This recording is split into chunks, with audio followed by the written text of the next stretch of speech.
नमस्कार, मैं हूं आपके साथ रेशु त्यागी। एपीएन के लोकप्रिय कानूनी प्रोग्राम लीगल हेल्पलाइन में आप सभी का स्वागत है। इसमें हमारे कानूनी विशेषज्ञ रोजमर्रा की जिंदगी की समस्याओं से जुड़े कानूनी मसलों पर आपकी शंकाओं का समाधान करते हैं।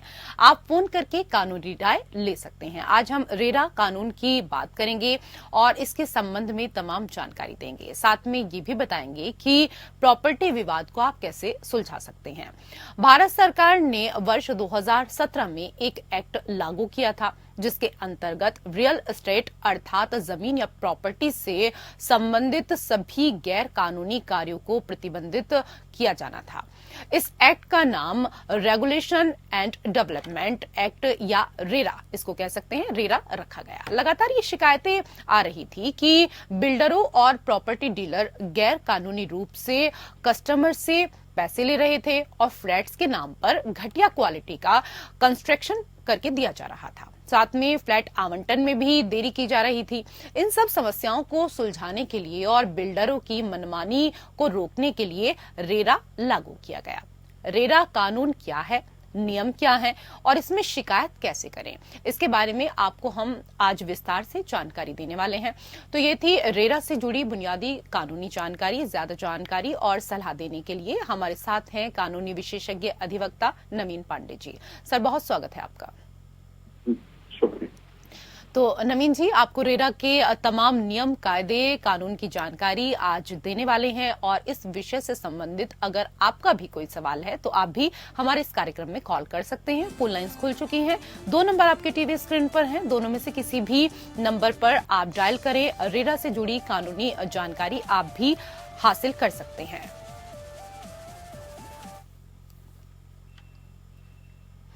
सर, सबसे पहले तो हमारे तमाम दर्शकों को यही बताएं कि रेरा को आखिरकार क्यों लाया गया। जी रेशु जी, संपत्ति खरीदना या अपना खुद का मकान होना, यह हर एक नागरिक का एक सपना होता है जी। जिसके पीछे पूरी जिंदगी उसकी बीत जाती है, लेकिन फिर भी बड़ी कठिनाइयों से वो अपने लिए एक मकान बना पाता है या घर अपने लिए कर पाता है। ऐसे में बहुत तरह की दिक्कतें आ रही थी, है ना। जैसे कि किसी बिल्डर ने कोई प्रोजेक्ट शुरू किया, नागरिक जो है उसमें पैसे लगा देते थे और पैसे लगाने के बाद में लंबे समय तक इंतजार करना पड़ जाता था, जिसके लिए कोई सफाई बिल्डर की ओर से नहीं दी जाती थी या कोई कारण भी नहीं दिया जाता था। इसी प्रकार से जो रेट्स हैं, रेट किस हिसाब से तय किए जाए प्रॉपर्टीज के, उनको लेकर के भी बहुत सारे कंफ्यूजन थे। तो रियल एस्टेट मार्केट को बायर्स के लिए ज्यादा ट्रांसपेरेंट बनाना, साथ ही साथ जितने भी डेवलपर्स हैं या बिल्डर्स हैं उनकी जवाबदेही तय करना और जो मकान के खरीदार हैं उनके इन्वेस्टमेंट को, उनकी पूंजी को सुरक्षित रखना, ये मूल उद्देश्य थे जिनकी वजह से real estate regulatory authority act ये पारित किया गया सन 2016। जी सर, आपसे ये भी समझना चाहेंगे कि रेरा के तहत ग्राहक कहां और किस तरीके से शिकायत कर सकता है। रेशु जी, रियल एस्टेट से संबंधित यदि किसी भी प्रकार की परेशानी है, जैसे समय पर मकान का कब्जा न मिलना या अनावश्यक दरों से राशि का वसूल किया जाना बिल्डरों के द्वारा, या इस प्रकार के और भी काफी सारी समस्याएं हैं जी। तो इनके शिकायत यदि करनी हो तो सबसे पहले प्रोजेक्ट जिस प्रोजेक्ट में किसी भी व्यक्ति ने पैसा लगाया हुआ है उस प्रोजेक्ट का संपूर्ण विवरण एकत्रित करना होता है। विवरण एकत्रित करने के बाद में ज्यादातर राज्यों में रेरा अथॉरिटी की स्थापना की जा चुकी है। तो अपने राज्य के रेरा अथॉरिटी के यहाँ तो या एडजुडिकेटिंग ऑफिसर जो भी होते हैं रेरा के अंदर, उनके समक्ष ये शिकायत दर्ज कराई जा सकती है। अब कुछ ऐसे भी राज्य हैं जहां पर रेरा अथॉरिटी की स्थापना नहीं हुई है अब तक। तो जिन राज्यों में रेरा अथॉरिटी की स्थापना नहीं हुई है उन राज्यों में सिविल कोर्ट में भी शिकायत दर्ज कराई जा सकती है। जी। अब शिकायत कैसे करें? तो शिकायत करने के लिए यदि आपके राज्य में रेरा प्राधिकरण की स्थापना की जा चुकी है तो उनके वेबसाइट्स भी उपलब्ध हैं। आप ऑनलाइन वेबसाइट को सर्च करें और कंप्लेंट जो है वो ऑनलाइन दाखिल की जा सकती है। ऑनलाइन दाखिल करने के लिए आपको वेबसाइट पर जाना होगा। वहां जाकर के एक फॉर्म वेबसाइट पर मिलेगा। उस फॉर्म को देख करके और जो भी विवरण उसमें मांगी जा रही है वो सारे विवरण उसमें भरने होते हैं और भर के फिर उसको दाखिल करना होता है। शिकायत दाखिल किए जाने के बाद में फिर अथॉरिटी जो है वो कंप्लेंट के मेरिट्स को देखती है। यदि प्रथम दृष्टया ये पाया जाता है कि हाँ शिकायत में कुछ दम है तो फिर दूसरे पक्ष को नोटिस जारी किया जाता है और उसके बाद में दोनों पक्षों को सुनवाई का मौका दिया जाता है। जी सर, अभी आपने अथॉरिटी को लेकर बात की तो इसके बारे में भी थोड़ा सा हम विस्तार से समझना चाहेंगे कि अथॉरिटी का वैसे क्या कुछ अहम रोल होता है, ये भी हमारे दर्शकों को समझाएं। जी बिल्कुल। देखिए जो रेरा अथॉरिटी है इसकी स्थापना इसलिए की गई थी कि जितने भी किसी भी राज्य के अंदर जितने भी रियल एस्टेट एजेंट्स हैं या डेवलपर्स हैं, प्रोमोटर्स हैं, इनकी जितनी भी परियोजनाएं हैं जो चल रही हैं उन सभी को रजिस्टर करना और उनको रेगुलेट करना, एक रोल तो ये हो जाता है। जी। दूसरा है कि रिकॉर्ड रखना और उसको प्रसारित करना। कहने का मतलब ये हुआ कि कोई भी प्रोजेक्ट यदि उस अथॉरिटी के तहत रजिस्टर्ड है या कोई भी प्रोजेक्ट यदि चल रहा है तो उसके संबंध में उसकी सारे विवरण के साथ में जो रिकॉर्ड है उसको तैयार करके और फिर मेंटेन करना होता है रेरा अथॉरिटी को। और साथ ही साथ यदि कोई भी आम आदमी जो घर खरीदने का इच्छुक है और वो किसी प्रोजेक्ट के बारे में जानकारी लेना चाहता है तो वो उपलब्ध कराना सार्वजनिक तौर पर, तो ये भी एक रोल होता है रेरा का। इसके अलावा जो विज्ञापन देते हैं डेवलपर्स जी, उनको भी नियंत्रित करने की जिम्मेदारी रेरा के ऊपर होती है। जैसे जो भी विज्ञापन है या प्रचार सामग्रियां जो भी बिल्डर्स जो है बाजार में प्रसारित करते हैं उनमें किसी भी प्रकार की कोई भ्रामक दावा न हो या किसी भी प्रकार की कोई झूठी बात ना बताई जा रही हो, तो खरीदारों को हर प्रकार से सटीक और सच्ची जानकारी प्रदान की जाए विज्ञापन और प्रचार माध्यमों के द्वारा। ये सुनिश्चित करना भी रेरा का दायित्व होता है जी। इसके अलावा रेरा के ऊपर ये भी दायित्व है कि जो भी उपभोक्ता है, जो मकान के खरीदार हैं, उनके जो भी शिकायत है उनके निवारण के लिए एक मंच के तौर पर रेरा काम करता है। इसके अलावा जितने भी प्रोमोटर्स हैं जो राज्य के अंदर काम कर रहे हैं अलग अलग प्रोजेक्ट्स के ऊपर, उनका डेटाबेस तैयार करना और यदि किसी प्रोमोटर या किसी एजेंट या रियल एस्टेट से संबंधित किसी भी जो सर्विस प्रोवाइडर है यदि उसको ब्लैकलिस्ट कर दिया गया है या उसका लाइसेंस रद्द कर दिया गया है तो उसका विवरण भी डेटाबेस में मेंटेन करना होता है ताकि जो होम बायर्स हैं उनके साथ में किसी प्रकार की धोखाधड़ी ना हो सके। इसके अलावा जो रेरा का रोल है वो होता है कि जितने भी स्टेक होल्डर्स हैं, जैसे प्रोमोटर हो गया, बिल्डर हो गया या होम बायर हो गया, सभी के कुछ न कुछ जिम्मेदारियां होती हैं इस ट्रांजैक्शन के अंदर। तो सारे अपनी जिम्मेदारियों का निर्वाह समुचित तरीके से करें, ये सुनिश्चित करना भी रेरा का कर्तव्य है जी। साथ ही साथ कानून में जितने भी दिशा निर्देश दिए गए हैं या कोई विवाद यदि उत्पन्न होता है उसमें कोई ऑर्डर पारित किया जाता है तो कानून का अनुपालन साथ ही साथ रेरा के आदेशों का अनुपालन कराना, ये भी रेरा का रोल होता है जी। सर, रेरा अथॉरिटी का क्या कुछ रोल होता है, ये तो आपने हमारे दर्शकों को यहाँ पर बड़े विस्तार से समझाया। सर, आपसे ये भी समझना चाहेंगे कि शिकायत करने पर रेरा क्या कुछ कार्रवाई कर सकता है?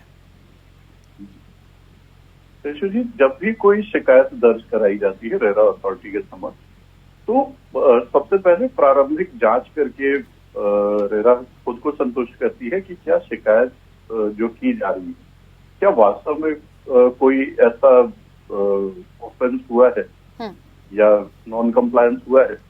ये जांच करने के बाद में जब ये रेरा संतुष्ट हो जाती है कि हाँ वास्तव में किसी प्रकार की नियम का उल्लंघन हुआ है, तो सबसे पहले तो जिस भी बिल्डर, डेवलपर या प्रोमोटर के खिलाफ शिकायत की गई है, उस पक्ष को नोटिस देकर के बुलाना, दोनों पक्षों को सुनना और मेरिट्स के ऊपर दोनों पक्षों को साबित करना होता है। यदि शिकायतकर्ता ये साबित करने में सफल हो जाता है कि बिल्डर के पार्ट में किसी प्रकार की कमी है या उसने जो भी वादे किए हैं उसको पूरे नहीं किए गए या किसी भी प्रकार की त्रुटि है, तो इन मेरिट्स के आधार पर शिकायत क्या है, उसकी ग्रेविटी क्या है, इस पे अलग अलग प्रकार से जुर्माना लगाया जा सकता है जी।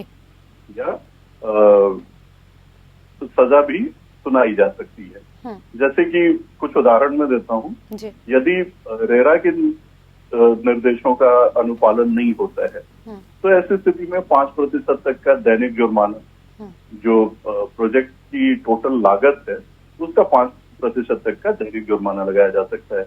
इसी प्रकार यदि किसी बिल्डर ने प्रोजेक्ट तो शुरू कर दिया लेकिन उसका पंजीकरण नहीं कराया है रेरा में, तो जो भी उस परियोजना की अनुमानित लागत है उसके 10% तक का जुर्माना लगाया जा सकता है।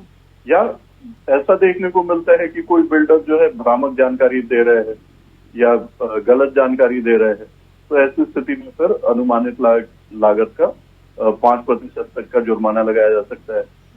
वही यदि किसी कानून का उल्लंघन कर रहा है बिल्डर, तो ऐसी स्थिति में 10% तक अनुमानित लागत का जुर्माना या 3 साल तक की कैद की सजा या फिर 3 साल की कैद और उसके साथ में 10% तक का जुर्माना, दोनों भी एक साथ लगाया जा सकता है ना। तो इस तरह के अलग अलग कार्यवाही है जो रेरा कर सकते हैं। और आज हम बात कर रहे हैं रेरा को लेकर। इस विषय से संबंधित अगर आपका कोई कानूनी सवाल है तो आप भी कॉल कर सकते हैं। इस विषय से संबंधित कानूनी जानकारी हमें दे रहे हैं अधिवक्ता नवीन पांडे जी।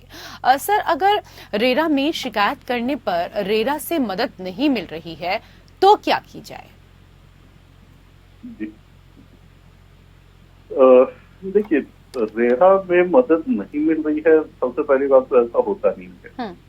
यदि शिकायत की गई है तो मदद जरूर मिलेगी, लेकिन हाँ कई बार ऐसा हो सकता है कि आपने शिकायत की लेकिन जो निर्णय आता है रेरा का वो संतोषजनक नहीं है, आप उससे संतुष्ट नहीं है या किसी प्रकार की उस निर्णय में त्रुटि है। तो ऐसे स्थिति में जो भी पीड़ित पक्ष है, बिल्डर भी पीड़ित पक्ष हो सकता है ना। शिकायत का निस्तारण किया गया लेकिन जो निर्णय है वो पूर्ण रूप से वाजिब निर्णय नहीं है, तो इस स्थिति में बिल्डर भी असंतुष्ट हो सकता है। वही जो होम बायर्स हैं वो भी असंतुष्ट हो सकते हैं यदि उनकी शिकायतों का सही तरीके से निपटान न किया जाए। जैसे मान लेते हैं डिले हो रहा है, पेनल्टी लगाई जानी चाहिए, लेकिन जो उचित पेनल्टी है उसका कैलकुलेशन करने में कहीं कोई त्रुटि रह जाए या जो भी समुचित कार्यवाही है रेरा किन्हीं कारणों से यदि नहीं कर पा रही है या आदेश पारित नहीं कर पा रही है, तो यदि संतुष्ट नहीं है तो ऐसी स्थिति में अपीलीय प्राधिकरण का भी गठन किया गया है रेरा के अंदर, जहां पर आप अपील दर्ज करा सकते हैं और अपील में जो है जो भी कारण है आपके असंतोष का रेरा के निर्णय के खिलाफ, उसका निवारण अपीलीय प्राधिकरण के समक्ष किया जाएगा। जी सर, कई और चीजें हैं जो हम अपने दर्शकों के लिए आपसे यहाँ समझना चाहते हैं। सर, फ्लैट या संपत्ति के बुकिंग की जो राशि के बारे में जो नियम है उसके बारे में भी यहाँ पर बताएं, क्योंकि नियम है कि रेरा अधिनियम आने से 10 60% से अधिक भुगतान के लिए डेवलपर्स को अब समझौता करना पड़ेगा। इसको भी हम थोड़ा विस्तार से आपसे समझना चाहते हैं। जी देखिए, एक समय था जब कोई भी मकान खरीदने के लिए या प्लॉट खरीदने के लिए या फिर कोई फ्लैट खरीदने के लिए जब हम जाते थे तो कई ऐसे बिल्डर्स या डेवलपर्स या प्रोमोटर्स होते थे जो कि 25% या 50% तक का अग्रिम भुगतान मांग लेते थे जी। और वो उसके लिए जो है कोई एग्रीमेंट टू सेल भी बनाने को तैयार नहीं होते थे, है ना। अब जो राशि आपने दे दी है कोई एग्रीमेंट है नहीं, यदि विफल रहता है बिल्डर या प्रोमोटर या डेवलपर तो उसके खिलाफ, क्योंकि लिखित में आपके पास कुछ भी नहीं है, तो शिकायत करने में या अपना धन वापस वसूल करने में भी बहुत सारी दिक्कतें आती थी जी। तो उपभोक्ताओं की बहुत सारे शिकायत जो है विभिन्न न्यायालयों के समक्ष जो है लाए गए। इन सबको ध्यान में रखते हुए रेरा अधिनियम के अंदर इसकी सेक्शन 13 क्लॉज 1 को यदि हम देखें तो वहां पर यह प्रावधान किया गया है कि कोई भी प्रोमोटर या बिल्डर बिना रजिस्टर्ड एग्रीमेंट को एग्जीक्यूट किए किसी भी व्यक्ति से 10% से ज्यादा अग्रिम राशि जो है वो नहीं ले सकता है। हाँ, 10% तक बिना एग्रीमेंट टू सेल के भी बायर्स के द्वारा दिया जा सकता है और बिल्डर उसको ले सकते हैं।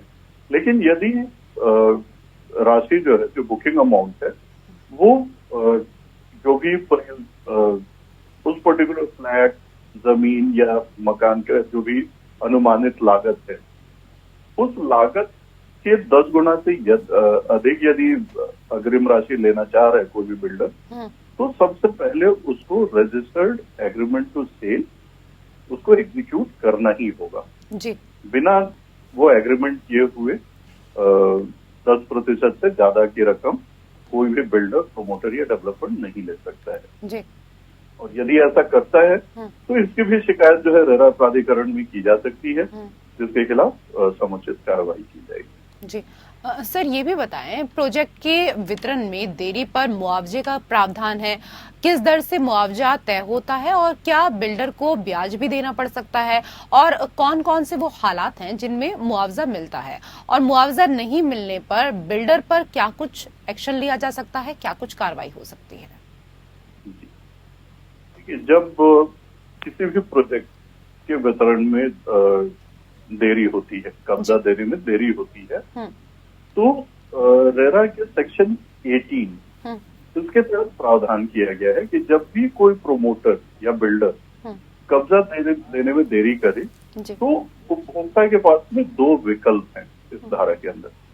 पहला विकल्प है कि जो एग्रीमेंट टू सेल बना हुआ है उस एग्रीमेंट को समाप्त कर दें और पूरी की पूरी राशि जितनी भी ग्राहक ने जमा की हुई है बिल्डर के पास उसको पूर्ण रूप से वापस रिफंड की मांग कर सकते हैं।